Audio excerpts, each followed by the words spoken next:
ఎంతోమంది ప్రాణాలను బలి తీసుకొని చాలా వరకు అది సాధించి కనీసం 5 సంవత్సరాలు కూడా దానిని అనుభవించకుండా చిన్న వయసులో 33 సంవత్సరాల లోపే నా బ్రతుకును ముగించాల్సి వచ్చింది.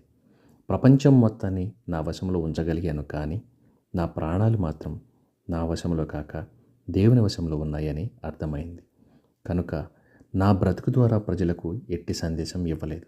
కనీసం నా చావులోనైనా నా ప్రజలకు ఒక సందేశాన్ని ఇవ్వాలి అని అనిపించింది. నాలాగే ఈ లోకాన్ని జయించాలి, సంపాదించాలి, అనుభవించాలి అని అనుకునే అమాయకపు వ్యక్తులకు నా ఖాళీ చేతుల ద్వారా ఒక సత్యాన్ని చెప్పాలి.